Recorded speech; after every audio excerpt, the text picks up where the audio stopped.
Yes. Okay, perfect. So good afternoon, everyone. I'm Millicent Miller, and I appreciate you joining us today as we provide you with an update for a Healthy Brain Virginia project. Before we get started, we want to go over just a couple of housekeeping notes. I think many of us are used to Zoom. Some of us have a love and hate relationship with Teams, but just a couple of housekeeping items before we dive into our content for today. So again, this session is being recorded, and we'll be happy to share this with you at the completion of today's webinar. We do ask that you remain on mute until the appropriate Q&A portion of our time together. We also like for you to use your camera. So it's always nice to talk to people instead of little circles.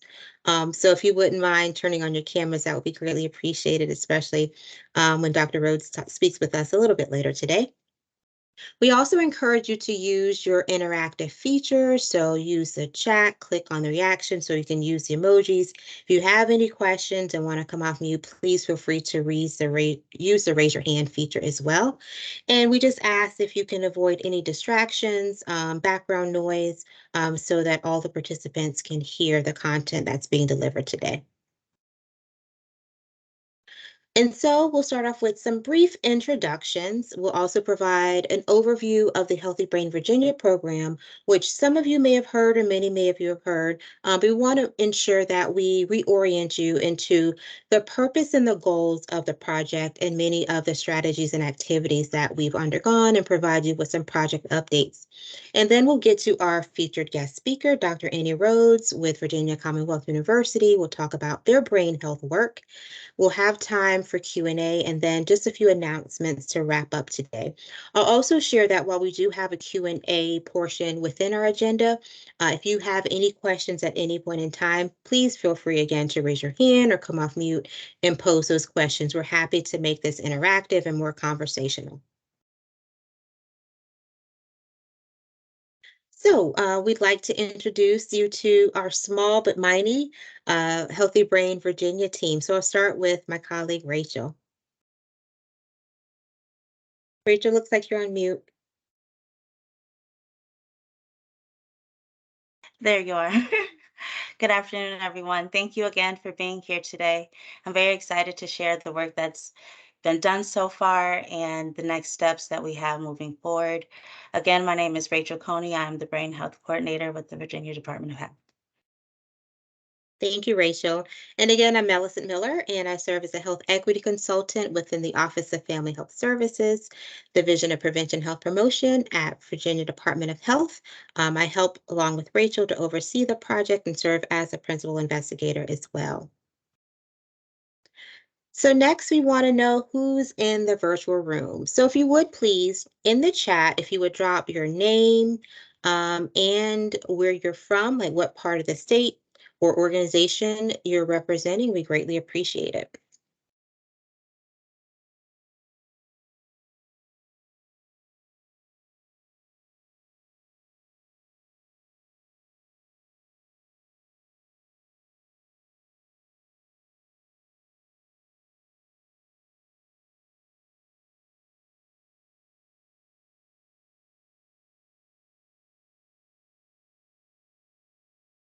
All right, let's see.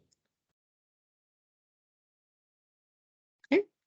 So keep the chats going.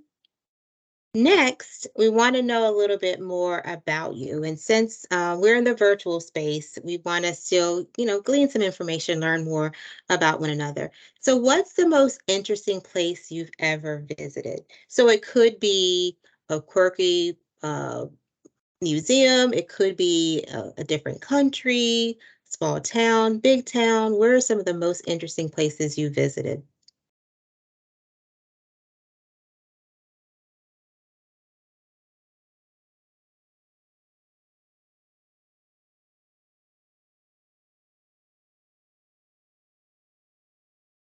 Yep, so looking at the chat, we do have some representation from across the state, lots of Richmond folks, Fairfax. We have Jackie in Lancaster. We have representatives from the Alzheimer's Association, Henrico, Manassas. So in terms of most interesting places, the Grand Canyon, ooh, Croatia, Vancouver, Turkey, wonderful responses. The Hoover Dam. And these are wonderful. These are places, many of which I haven't visited, so you're creating my bucket list.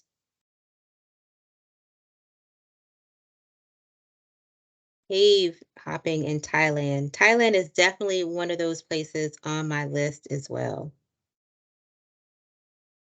So for me, I would say I have a couple places that would be deemed interesting places, but I like little quirky museums or tourist trap places like off the side of the interstate. So those are the places that always get my vote. But love seeing the diversity and responses here. Thank you, everyone who responded.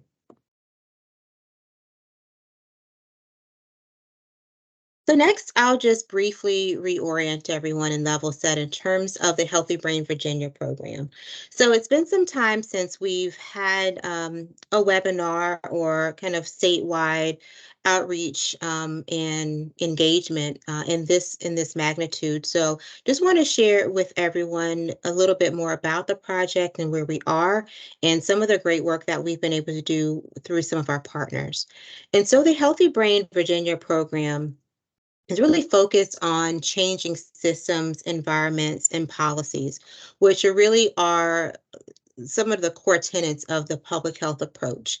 And we do that in order to reduce the risk reduction and to improve early disease diagnosis and prevent and manage comorbidities, but ultimately avoid hospitalizations. And so we do that through taking the public health lens approach to Alzheimer's disease prevention. And so we do that by looking at data to set key priorities. We use that to develop public health actions that are reaching our populations that are most underserved, some would say vulnerable, marginalized, or have disparate outcomes as it relates to comorbidities and certainly Alzheimer's disease and related dementia. We're also looking to address social determinants of health. And so those are things that impede individuals from reaching their optimal health. So that could be transportation access. It could be the built environment. It could be access to healthcare and medications. It could be access to financial and social capital, social isolation, education, and the like. And then also being able to provide support for caregivers who take care of people with dementias. In 2020, Virginia was very fortunate to be one of a little over a handful of states to be awarded our specific level of funding. However, through this bold initiative, which is funding that was set aside for the Centers for Disease Control to fund a variety of different organizations and entities to really look at how we're addressing Alzheimer's disease and related dementias across the country. And so through the Bold Awards, we have in a total of about 23 recipients dating back to 2020, and this 3-year cooperative agreement does run through the end of this fall. And so there are 3 centers of excellence which work with states and local governments and local entities to help support their work. And you can see that from the map, the distribution of those that have been funded. So the Centers for Excellence focus on dementia risk reduction, early detection of dementia, and caregiving. And then we have 13 core states that have been funded. These states have not done as much in-depth work around Alzheimer's disease and related dementias, but they're looking to start their statewide coalition, their statewide action plans, and really look at how they're galvanizing their efforts and working more collectively to impact those that are impacted by ADRD. Virginia was fortunate to receive enhanced funding in which we had, thanks to many of our partners at the Department for Aging and Rehabilitative Services, the Alzheimer's Association, and many others, had laid a really strong foundation for us in that we had developed a statewide coalition. We had a dementia roadmap as well as a statewide strategic plan focused on ADRD. And so the funding that we've received as one of the 7 enhanced states actually allows us to continue to push forward the mission, the vision, and those strategies that have been employed by those partners who worked so diligently before VDH received the funding. Through the BOLD funding, the Virginia Department of Health, through the Healthy Brain Virginia program, is charged with a lot of tasks, as you can see here on your screen. But ultimately, they're all geared towards improving the life and well-being of those that are at greatest risk for developing ADRD, caregivers, healthcare professionals, as well as other service providers that are supporting the community. And in doing so in a way that is very targeted and strategic. And so through the Healthy Brain Virginia program, we have 8 strategies in which we're looking to increase support of communication and engagement across the state related to ADRD. So this comes in the form of the statewide commission. This comes in the form of webinars like this and other partner opportunities that we're able to share. We're also promoting education and the importance of risk reduction across all levels, primary, secondary, and tertiary risk reduction and prevention measures of ADRD, as well as comorbidities that increase one's risk for developing ADRD, like diabetes or high blood pressure and the like. We also are looking to implement public education about brain health and the importance of talking to a healthcare provider, specifically in those populations that are deemed as underserved populations. So these are populations in rural parts of our state, communities that are predominantly the residents are predominantly members of the BIPOC community, Black, Indigenous people of color, as well as supporting organizations to incorporate effective brain health information into existing public health interventions. So, for example, we've been able to work with organizations to incorporate brain health and ADRD information into their Tai Chi or their chronic disease self-management program or their walking programs. Through strategy 5, we're able to coordinate those or integration of the risk reduction messages into health communications. And so you may have seen an increase in newsletter information that talked about risk reduction and connecting individuals to resources or social media. We've also worked to increase the knowledge of healthcare professionals about best available evidence on dementia, caregiving for persons with dementia, and tools and support. So through our Project ECHO that we've partnered with the Alzheimer's Association, as well as looking at opportunities to have educational sessions for healthcare providers and clinicians in a variety of settings, followed by our continued support of education to improve healthcare professionals' knowledge. And so again, this is more in-depth education for our healthcare providers that are working in this space, specifically with older adult populations. And then finally, with every grant, we have data. And so we're using and analyzing data that we have been able to gather through national data sets like the Behavior Risk Factor Surveillance Study, as well as others that we've developed internally in order to get a better sense of what the state of dementia looks like within the state of Virginia and how do we plan accordingly. So taking those data, analyzing them, disseminating them, is using them as a tool to ensure that we're providing the best approaches as well as targeting our efforts in the areas of the state that need them the most. And through that, we've been able to do that by sharing resources with funded partners. And so we have funded with 5 state and local partners to implement the Healthy Brain Virginia strategies. We've also worked collectively to promote our events and our tools and our resources, whether it be on the website, whether it be through social media, newsletters, and other e-communications, and then also providing support for our patients and providers through increased education efforts in a variety of different settings, from learning sessions to dedicated ADR-focused webinars or in-person sessions. And so with that, I just wanted to highlight, before we get to our guest speaker, just a few updates of things that we've worked on. So we have been sort of working behind the scenes on a variety of different things to really determine the best approaches and how do we scale up some of the activities that we've done as it relates to really a statewide coordinated effort related to ADRD supports and education. And so one of those has been the update of the state level website. We encourage you to visit the website as it has a wealth of information around ADRD, and we are currently continuing to enhance the website as we identify new resources and having specific content for a variety of different audiences. And so this currently serves as that hub for anyone within the state of Virginia who wants to know more about ADRD, but then also those who are looking to prevent the development through healthy lifestyle changes, and then also how to get connected to other resources as well. We've also partnered with the Department for Aging and Rehabilitative Services and the State Dementia Coalition to revise and disseminate the Virginia Dementia Roadmap. So some of you may have received copies of this or downloaded it from the DARS website or other websites that are currently hosting the Dementia Roadmap. But through the collaboration, we've been able to create, I think, a very beautiful document that provides a lot of information about ADRD, the signs, the 10 warning signs, and also supports across the state for anyone who may be at risk for developing or has signs for ADRD, or may have received a diagnosis that does lend them to need to identify new resources and services and supports.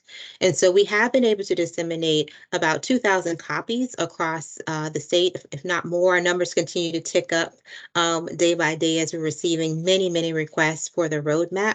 These are great resources for people that are impacted by dementia, and they are meant for the public. And so if you or your organization or those in your community are in need of receiving copies of the roadmap, we encourage you to reach out to us, and we'll share contact information at the end so that you can receive your copy or multiple copies of the document as well. It is available both in print and downloadable, and so we can share more information about how to get your hands on a copy of that. I'll also share that we're looking to develop one-pagers, so some accompanying information to go along with the roadmap that can be easily disseminated through educational events, outreach opportunities as well. And so we'll have those available. We'll share more information about how you can get your copies of those in addition to the roadmap itself. As it relates to some of the strategies that I've mentioned before, wanted just to highlight a couple of our successes and achievements that we've made, largely in part to the great work of our many grant recipients that we funded across the state. And we will have in subsequent webinars an opportunity to have those partners highlighted to share the great work that they've done. And so as it relates to educating the public about brain health and cognitive aging, there have been over 1,100 ADHD information packets that have been distributed throughout the community. Nearly 25 in-person or virtual brain health programs that have been offered, educating over 350 people. We've also done a variety of dementia friends and dementia friendly at work sessions that have reached over or nearly 200 people, and then also providing health information packets to healthcare providers so that they can also disseminate this information to their patient populations as well as caregivers. We've also worked to promote the use of effective interventions and best practices. So again, this goes to the need to identify risk factors, but also be in those same places and spaces where people are that may be having some additional comorbidities, or they're there to receive other information. And how do we capitalize on those capital audiences? And so just a couple of examples of what has been done is the offering of 3 sessions of Tai Chi from memory, as that has been an evidence-based intervention that has been proven successful with individuals that are experiencing cognitive decline, the early signs of cognitive decline, as well as continuing to spread information and awareness in these different settings by providing informational packets about brain health. As we think about the built environment and the social determinants of health, understanding that as people age across the state of Virginia, nationally and worldwide, it's important to have built environmental changes that accommodate their needs, whether they are walking with a assisted mobility assisted device, or wheelchair, walker, we want to ensure that they are able to remain in their neighborhoods and be productive members of their communities, as many of them want to continue to engage and be connected. And so through the Walkability Action Institute, we've actually trained a number of professionals, multi-sector professionals, to identify opportunities to enhance their environments through aging in place mechanisms. So ensuring that when when they are implementing new built environment changes like sidewalks or crosswalks, they are thinking about older adult issues such as ensuring that they're level, ensuring that the crosswalks are timed in a way that allow for individuals who may be using an assistive device to be able to effectively and safely get across the street. And so we're continuing those efforts and training planners, policymakers, faith-based organizations, and healthcare providers and public health professionals on topics like aging in place. And we've also mentioned the Project Echo in terms of providing that very tailored educational component, and then also case management, case study approach to reviewing some pretty complicated cases as it relates to ADRD, and how do we continue to incorporate and facilitate those processes to ensure that those that are experiencing symptoms are able to get connected to the care and supports that they need. And then finally, just a couple of upcoming things that we're working on. We're in the process of developing a variety of additional content for educating a variety of other professionals, such as community health workers, through our ADRD training we're developing with them. Also looking at uh, a nursing home and other assisted living facilities through our essentials training in partnership with the Alzheimer's Association. We continue to provide built environment funding through the Virginia Walkability Action Institute, and then also developing an intro to brain health and Alzheimer's disease training for our faith-based leaders as well. So I know that we've run through a lot, and hopefully this just gives you just a glimpse of the great work that has been going on through the Healthy Brain Virginia project, which is, of course, greatly indebted to our many wonderful partners that we've been able to work with. And so with that, I'm going to turn it over to one of our key partners in our efforts, to Dr. Annie Rhodes with VCU, who'll talk about the work that she's been doing with the Virginia Memory Project. Dr. Rhodes? Thank you so much for that introduction and that wonderful overview. I was taking notes furiously to learn about all of the Walkability Institute and all these other ways that I can get involved in Healthy Brain Virginia. Yes, I'm Annie Rhodes, and some of you are in the chat and know me, and some of you I'm hoping to get to know today. And I'm going to talk about the Virginia Memory Project and the work that we have been doing over at VCU. And so I'm going to get started, and we can go to the next slide, but I will say we're really grateful to be supported by the Department of Health and through the Healthy Brain Virginia funding. And as many of you know, in this discussion and in this chat, dementia is a health equity concern, right? It does not affect everybody equally. And many of the inequities are attributed to things that are modifiable, but are also systemic. So we need to really be conscious of any intervention or approach to preventing or delaying or supporting folks with memory disorders, and have that health equity framework in our heads at all times. And what you see here is an infographic that shows, especially in the pandemic, people of color disproportionately are impacted by Alzheimer's disease and other memory disorders. And I do believe that I have that flyer I can send out, but the Alzheimer's Association has some great resources about health equity and dementia. So with that in mind, I'll go to the next slide. And let's talk about how scientifically we've been really interested at VCU, and many of you probably know that up to 40% of dementia cases are preventable or delayable based on this Livingston report. This is called the Livingston report. It was published in 2020 from the Lancet. If any of you haven't looked at it, I highly recommend that you do. And basically, the approach for dementia care, it's never too early to start working toward preventing dementia, and it's also never too late.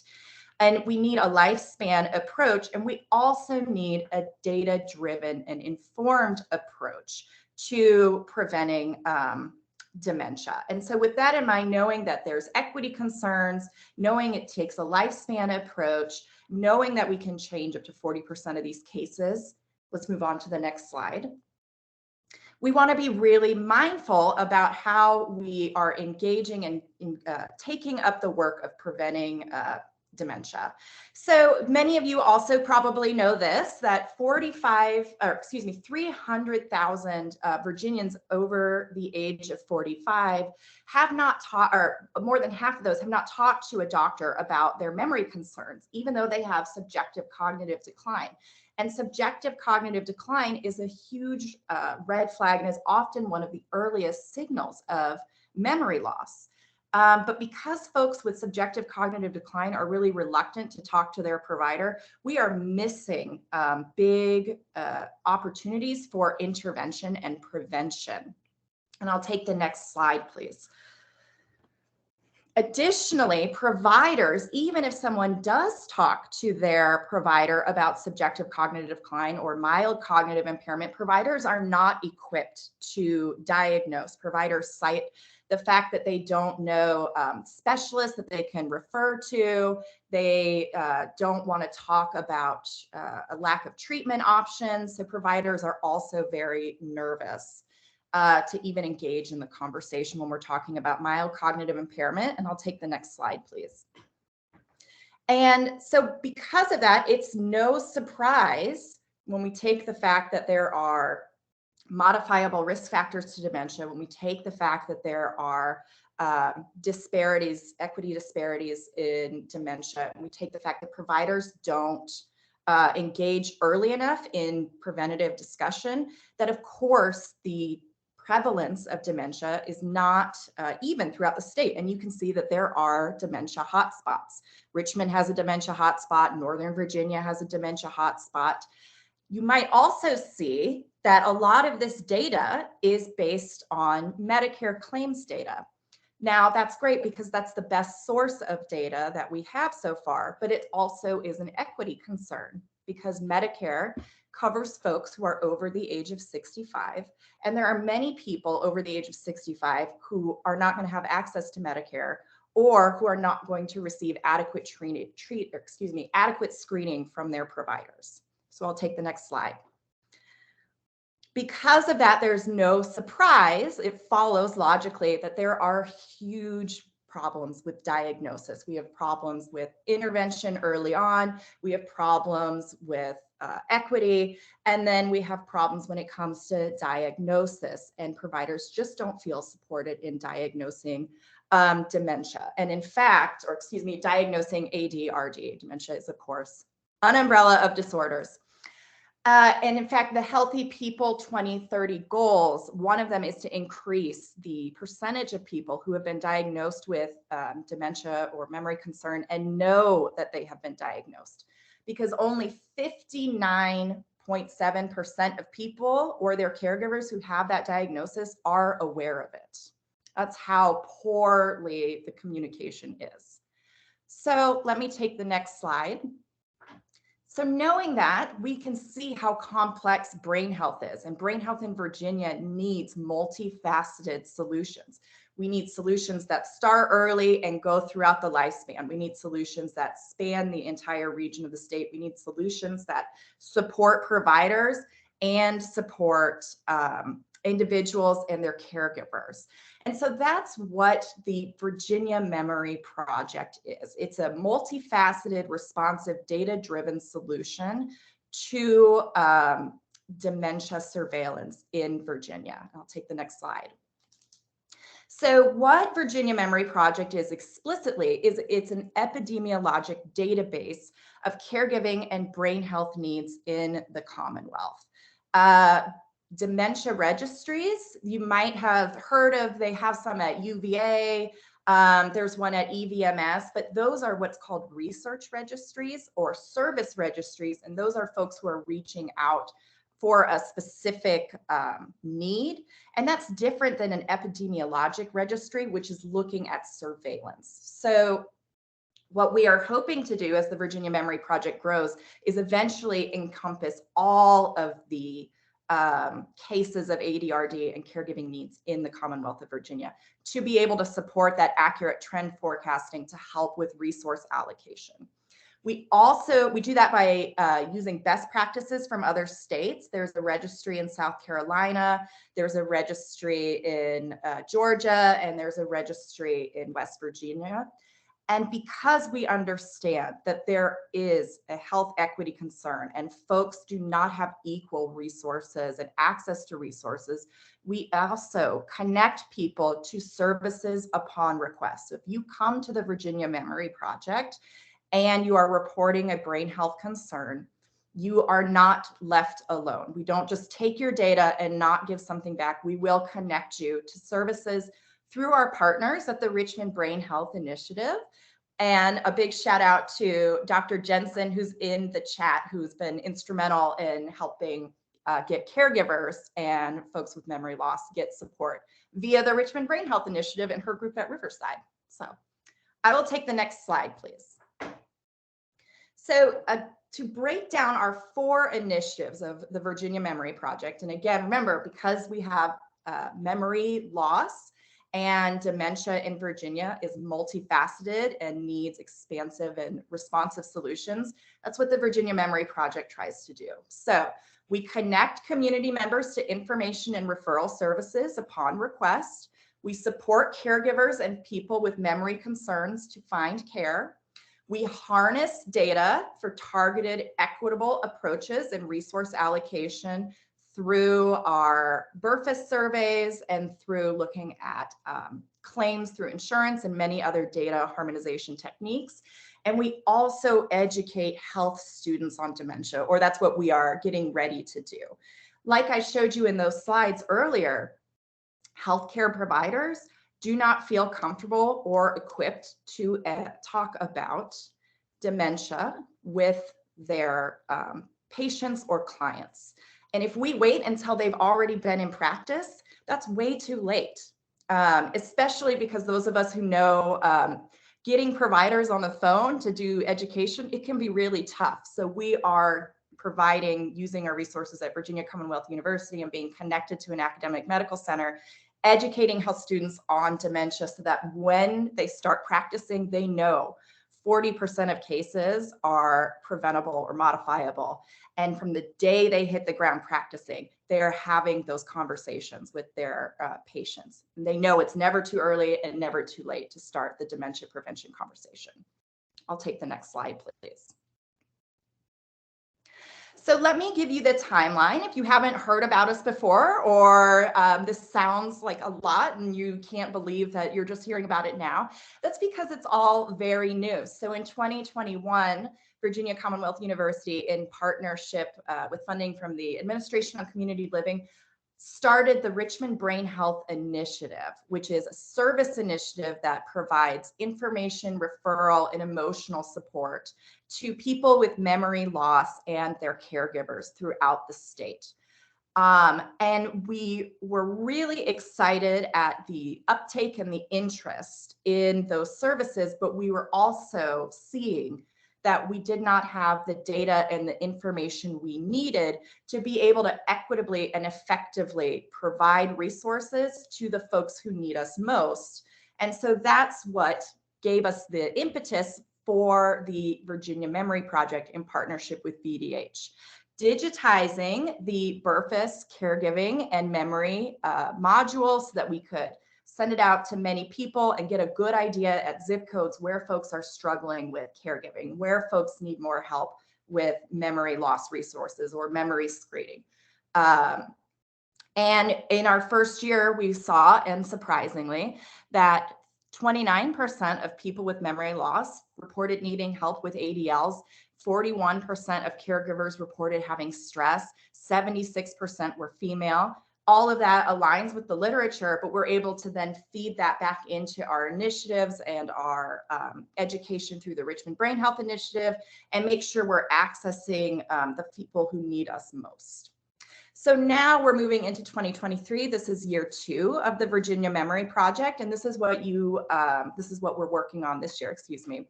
So we have continued to expand our reach. We've actually partnered with No Wrong Door, so folks can have just another way to access services through us. It's not just through our survey online or calling the phone through the Richmond Brain Health Initiative. They can get to us via No Wrong Door. And for those of you who don't know what No Wrong Door is, it's a social referral platform similar to an EHR, but for social health services.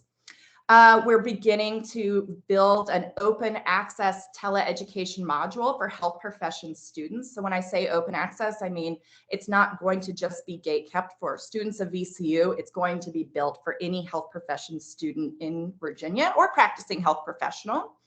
And we're also expanding the mechanisms for data, or the sources for data. So year one, we really had to rely on Burfus data and people self-reporting in their memory concerns.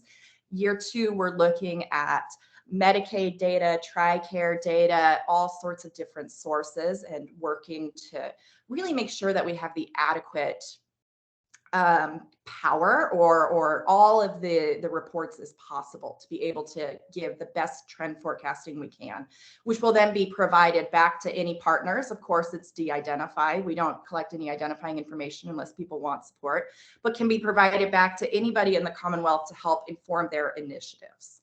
I'll take the next slide, please.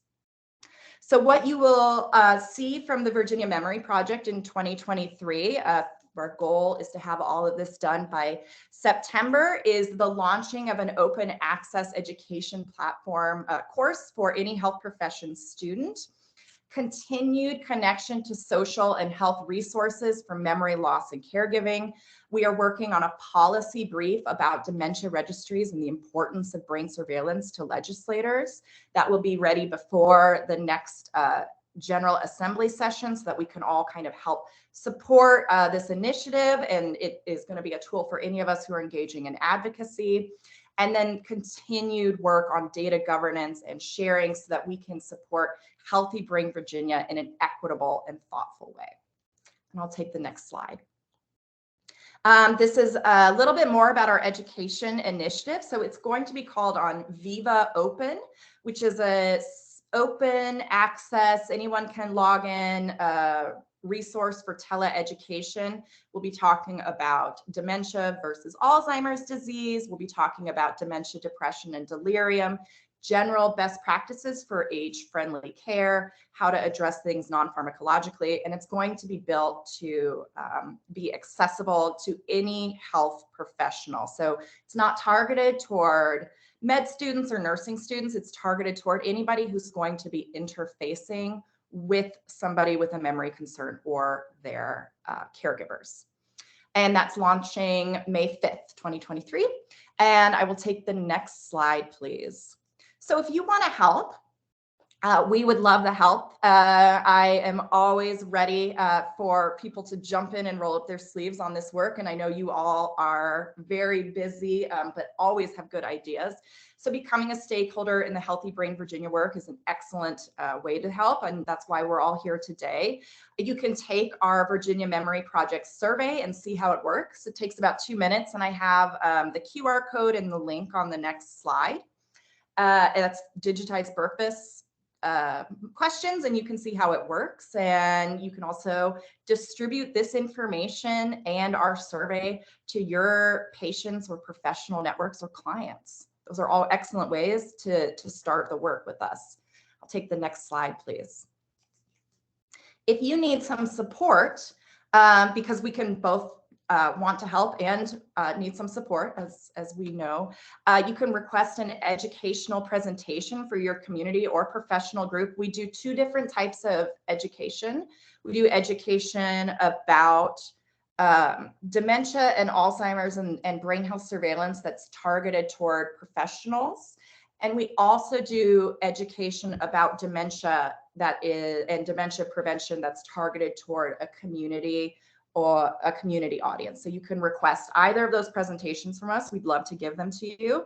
And you can get connected to services through the Richmond Brain Health Initiative, which we do have links for. Richmond Brain Health Initiative is our partner that provides those hands-on services. They are free. They are provided at no charge. I'll take the next slide, please. And so these links, I'm sure we'll get the links or slides out to you. You can always contact me personally to get some support or to answer more questions. If you would like flyers, if you'd like to distribute things in your office, you want posters, please reach out to me. And I'd love to get you any kind of resources I possibly can. If you have thoughts about collaboration or expanding the registry, please reach out to me, because I'm a gerontologist, and we know that we don't do anything alone, and interdependence and connection is how great things are built. And I will take the next slide. And I think that's it. You can scan the QR code now if you like to take the survey, but also the link is there. And if you have any questions or thoughts, I'm here and I'd love to hear them. Thank you so much, Dr. Rhodes. Really appreciate your wonderful overview of the great work that you're doing at VCU related to brain health. So with that, we will take any questions from the group.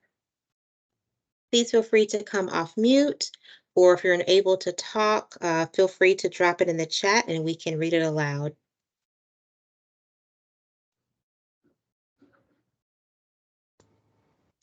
Good afternoon. This is Raymond Beveridge from, we check out the window real quick before I say it. Yeah, it's still sunny here in Manassas, Virginia. This is both a VDH question and also for a VCU question with Dr. Rhodes. In 2021, of course, the National Strategic Plan for ADRD was completely updated, revised, but specifically Goal 6 was added, which is risk management. And what's the fancy title? I wrote it down. Accelerate action to promote healthy aging and reduce risk factors for ADRD. And Dr. Rhodes, when you threw up that slide from the journal with its little pathways, I went, oh, I got to make sure I mention this because they align so beautifully. And VDH, as we're looking at, I prefer the more active language of social drivers of health instead of social determinants. Mm-hmm. They also are just that whole chapter on risk, and it includes administration, community living, it included HUD, it included CDC, everybody we play with that from the state level. So I'm just throwing that out there as a recommendation. If we're not already looking at it, to be sure we include it. I know for the dementia roadmap over at Department of Aging Rehabilitative Services, DARS, George Worthington is on the 10th of May with Virginia's having its state conference, aging conference. He's on May 10th is his specific day to do the dementia state plan. So that's another opportunity to all blend in. And just as a clarifier, I just recently, after 16 years, 7 months, and 8 days, I'm no longer with the Prince William Commission on Aging because I'm shifting out of Northern Virginia, heading down toward Yorktown way. So, but I'd just like to throw that out if it hasn't been looked at, but please do look at and incorporate. Thank you. Thank you so much for joining us, and thank you for your excellent points. We really appreciate it. And yes, we work very closely with George as well.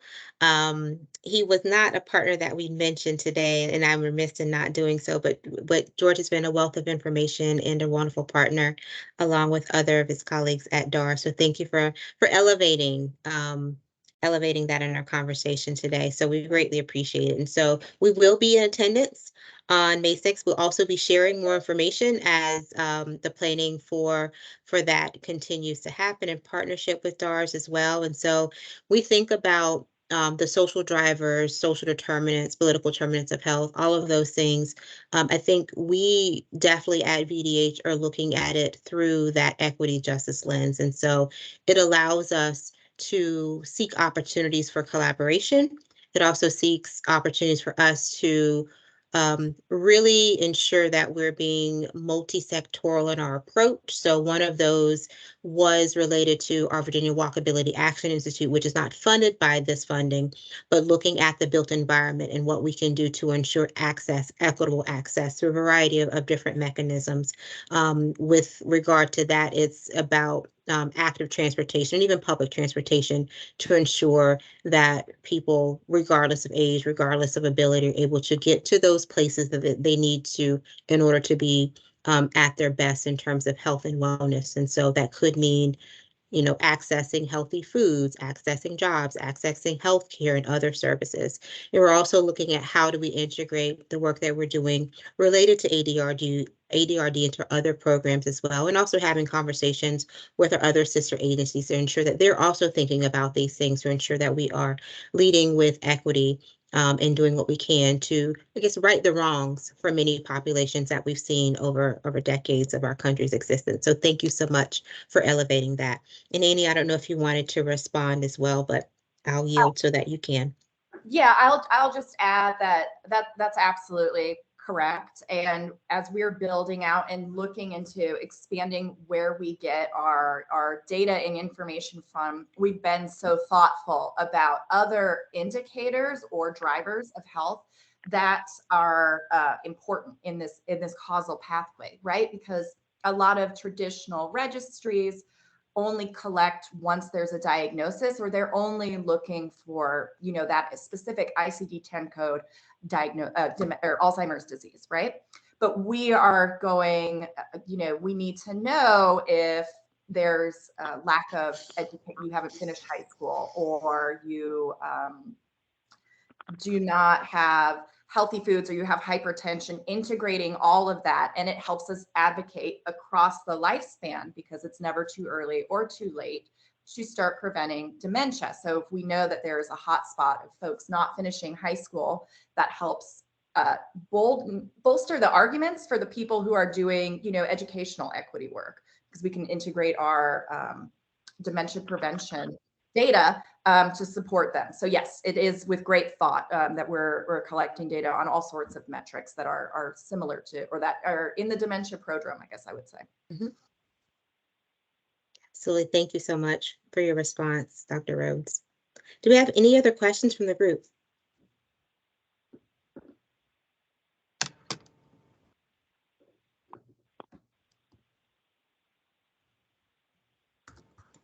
So in following up with some of the comments in the chat, I wanted to follow up with something that Missy has mentioned, and just to let others know. I'm sorry, I'm getting some feedback. So if you are interested in receiving a copy of the roadmap, I will share Rachel's contact information at the end of this presentation, and you can feel free to reach out. If you're also interested in knowing about how you can get involved and how you can support these efforts, we're happy to have a one-on-one call. But then also during our next week's webinar, within this webinar series, we're talking specifically about opportunities to get involved in these initiatives, and then also future initiatives as we're continuing to seek funding to support our efforts here at the Virginia Department of Health. And I did have one question for Dr. Rhodes, if you wouldn't mind, thinking about the registry. Could you share the number of participants that you have actually completed the survey thus far? I can. I checked this morning, and we are at 150 participants, which is great for a year. It actually hasn't quite been a year yet, but it does.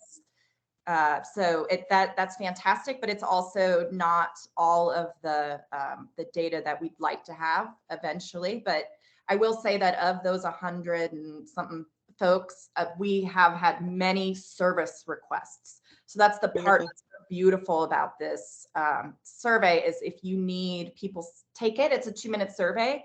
And then they say, I would like some information about a memory screening, or I have been concerned about my memory. And then someone from the Richmond Brain Health Initiative can follow up and offer that help. So we do have more than 100 people, and we're going strong. And the part of the registry that offers services will always be around. Thank you so much for that. Any additional questions before we wrap up for the day?